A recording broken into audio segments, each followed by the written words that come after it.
La historia del Tiger I ha sido contada 1000 veces, siempre desde afuera, desde la distancia cómoda de quien nunca lo vio venir por el camino.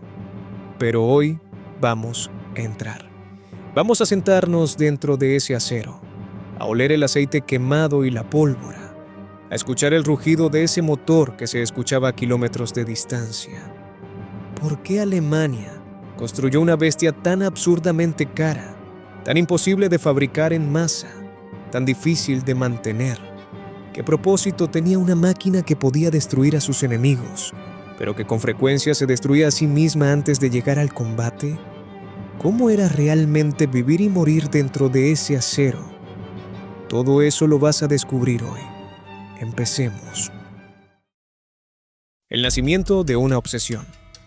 Para entender el Tiger, hay que entender el momento exacto en que Alemania sintió miedo. Corría el verano de 1941. La Operación Barbarroja estaba en marcha. Los Panzers alemanes avanzaban con una velocidad que nadie había visto antes. El mundo contenía el aliento. Y entonces apareció el T-34 soviético, un tanque con blindaje inclinado que desviaba los proyectiles casi como si fueran lluvia, un motor diésel confiable, un cañón de 76 milímetros que penetraba el blindaje alemán con una facilidad perturbadora. Los tanquistas alemanes lo llamaban simplemente la sorpresa, porque nadie los había preparado para esto. El Panzer III y el Panzer IV, que habían barrido Europa de oeste a este, de repente parecían juguetes. Sus cañones de 37 milímetros y 50 milímetros rebotaban en el blindaje inclinado del T-34 como monedas lanzadas contra una pared de cemento. Los informes llegaban al alto mando con una palabra repetida una y otra vez: inadecuado. Nuestros tanques son inadecuados. Nuestros cañones son inadecuados. Nuestra doctrina es inadecuada. Y cuando el alto mando alemán reporta que algo es inadecuado, Hitler reacciona. Siempre reacciona. La respuesta no fue desarrollar algo equilibrado, producible en masa, logísticamente sostenible. No. La respuesta fue una orden directa del Führer. Quiero el tanque más poderoso del mundo, y lo quiero ya. Así comenzó la historia del Panzerkampfwagen 6 Tiger Ausf, o como todos lo conocen simplemente, el Tiger I. Un tanque diseñado para impresionar. El Tiger pesaba 57 toneladas. 57 toneladas de acero, ambición y arrogancia industrial. Para poner eso en perspectiva, el famoso Sherman americano pesaba 30 toneladas. El T-34 soviético, 26. El Tiger pesaba más que 2 T-34 juntos. Su blindaje frontal medía 100 milímetros de acero laminado. Los laterales, 80 milímetros. La torre, entre 100 y 120 milímetros. Y su arma principal, el cañón K-doble, UK-36 de 88 milímetros. Un arma derivada del legendario cañón antiaéreo Flak 88, que ya había demostrado ser capaz de destruir cualquier tanque aliado existente. Podía penetrar el blindaje de un Sherman a más de 2000 metros de distancia. El Sherman necesitaba estar a menos de 500 metros para tener alguna posibilidad contra el Tiger. En el papel era absolutamente invencible. En el campo de batalla era otra historia completamente diferente. El peso que lo hundía. El primer problema del Tiger era el más obvio y el más ignorado: su propio peso. Un puente europeo promedio aguantaba entre 20 y 30 toneladas. Mover un Tiger requería puentes especialmente reforzados o encontrar zonas de vadeo en ríos cuidadosamente estudiadas con antelación. En el este, donde los ríos podían tener hasta varios kilómetros de ancho y los puentes eran destruidos sistemáticamente por los soviéticos al retroceder, esto era un problema catastrófico. Y si no había paso disponible, el Tiger esperaba. Mientras el enemigo avanzaba, mientras las posiciones cambiaban, mientras la guerra seguía sin él. El segundo problema era el motor. El Maybach HL230 producía 700 caballos de fuerza, una cifra impresionante para la época. Pero mover 57 toneladas a través de barro profundo, nieve o arena del desierto era exigirle demasiado incluso a ese motor. La velocidad máxima en carretera era de 38 kilómetros por hora. Fuera de carretera, en condiciones normales, 20 kilómetros por hora. En barro profundo o nieve, menos de 10 kilómetros por hora, cuando no se atascaba directamente. Y ese motor se recalentaba con frecuencia preocupante, se rompía. En los peores casos, se incendiaba. No raramente, no de vez en cuando, con una regularidad aterradora que mantenía despiertos de noche a los mecánicos. Los conductores de Tiger recibían instrucciones específicas: nunca superar los 2.600 revoluciones por minuto durante más de unos segundos. Siempre precalentar el motor antes de moverlo. Parar cada hora para revisar la temperatura. Un tanque que necesitaba un manual de spa para funcionar no es exactamente el arma definitiva. La pesadilla logística, construir un Tiger, era una pesadilla industrial de primer orden. Mientras que una fábrica soviética bien organizada podía producir un T-34 en menos de 48 horas de trabajo continuo, ensamblar un Tiger desde cero requería alrededor de 300.000 horas hombre.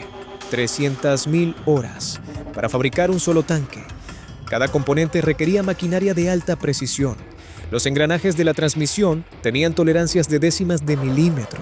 Las juntas del motor necesitaban materiales sintéticos difíciles de conseguir en una Alemania sometida al bloqueo aliado. La transmisión en sí era una obra maestra de ingeniería y una fuente inagotable de problemas.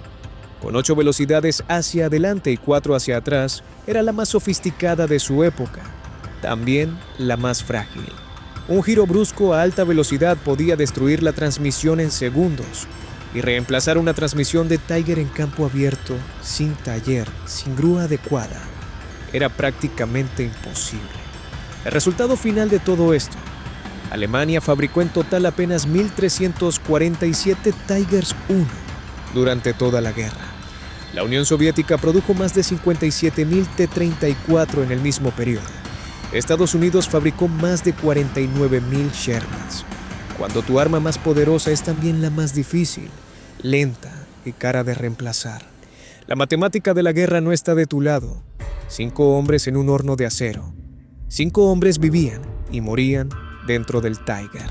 El comandante, el artillero, el cargador, el operador de radio y el conductor, que merecía una medalla solo por mantener esa máquina en movimiento.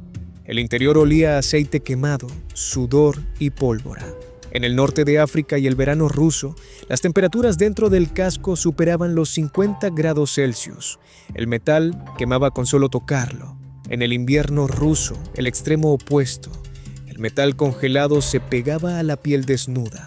Los mecanismos se agarrotaban. El aceite del motor se volvía denso como miel fría. Arrancar un Tiger a menos de 20 grados bajo cero era un ritual de 40 minutos que requería precalentadores especiales, aceite diluido con gasolina y, sobre todo, una paciencia infinita. El cargador tenía quizás el trabajo más físicamente agotador de cualquier tripulación de tanque de la guerra. Los proyectiles del 88 milímetros pesaban casi 15 kilogramos cada uno. Debía tomarlos de sus compartimentos en el casco, girar en un espacio apenas suficiente para un hombre y cargarlos en la recámara del cañón, una y otra vez. En combate intenso, un buen cargador podía mantener una cadencia de un disparo cada 10 segundos, pero después de 30 minutos de combate continuo, los brazos temblaban. Después de una hora, apenas podía levantar el proyectil, porque si el cargador se detiene, el Tiger deja de disparar, y un Tiger que no dispara es solo una caja de acero gigante esperando ser destruida. Los soldados aliados le tenían un miedo que iba más allá de lo racional. Los historiadores lo documentaron como Tiger Phobia o simplemente Tiger Panic. No era metáfora, era un fenómeno psicológico real, registrado en informes de inteligencia británicos, americanos y soviéticos. Unidades enteras de infantería aliada reportaban avistamientos de Tigers que resultaban ser Panzer IV o incluso camiones blindados. El sonido de un motor pesado en la oscuridad bastaba para desencadenar retiradas desordenadas.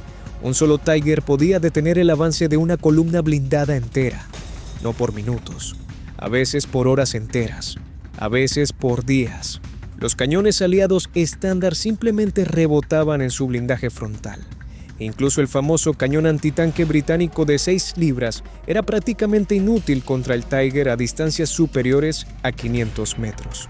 La táctica aliada contra un Tiger se resumía en 3 opciones: flanquearlo con muchos tanques y esperar que alguno impacte el blindaje lateral, más delgado. llamar artillería pesada o aviación, o esperar a que se rompiera solo, que estadísticamente era la opción más probable. Villers-Bocage, el día que un hombre detuvo un ejército. Era el 13 de junio de 1944, una semana después del Día de Normandía, Francia. La séptima brigada blindada británica, las legendarias Ratas del Desierto, avanzaba con confianza hacia la ciudad de Villers-Bocage. Su misión, flanquear las posiciones alemanas y abrir una brecha en el frente. Era una mañana de junio tranquila. Pájaros, setos verdes, una columna de vehículos blindados extendiéndose por la carretera. Y entonces, desde un campo al costado de la carretera, apareció un Tiger. Solo, comandado por el Obersturmführer Mikol Wittmann, el hombre que ya había destruido más de 100 tanques enemigos en el frente del este. Lo que sucedió en los siguientes 15 minutos fue catalogado por historiadores militares como uno de los ataques de tanque individual más devastadores de toda la Segunda Guerra Mundial. Wittmann avanzó directamente por la carretera principal de Villers-Bocage, disparando hacia adelante, disparando hacia los lados, girando la torreta mientras avanzaba sin detenerse. Los tanques británicos no tuvieron tiempo de reaccionar. Estaban en columna, uno detrás de otro, sin espacio para maniobrar en la estrecha carretera flanqueada por muros y edificios. En esos 15 minutos, Wittmann destruyó 4 tanques Cromwell, un tanque Firefly, varios semiorugados y decenas de vehículos de transporte. Detuvo el avance de toda una brigada blindada, él solo, en un solo tanque, en 15 minutos. La séptima brigada blindada, veterana del norte de África, que había luchado desde El Alamein hasta Túnez, fue detenida en seco por un solo hombre y una sola máquina. El Tiger de Wittmann eventualmente fue dañado y tuvo que ser abandonado dentro del pueblo, pero el daño ya estaba hecho. Villers-Bocage no cayó ese día. El ocaso del gigante. A medida que la guerra avanzaba, los aliados aprendieron a enfrentar al Tiger. Los soviéticos desarrollaron el IS-2, con un cañón de 122 milímetros capaz de penetrar el blindaje del Tiger a distancias normales de combate.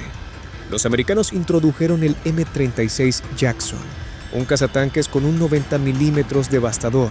Los británicos modificaron el Sherman con el cañón 17 libras para crear el Sherman Firefly, que podía destruir un Tiger frontalmente a 1000 metros. Pero quizás el mayor enemigo del Tiger nunca fue otro tanque. Fue la escasez de combustible. Un Tiger consumía entre 250 y 500 litros de gasolina por cada 100 kilómetros, dependiendo del terreno.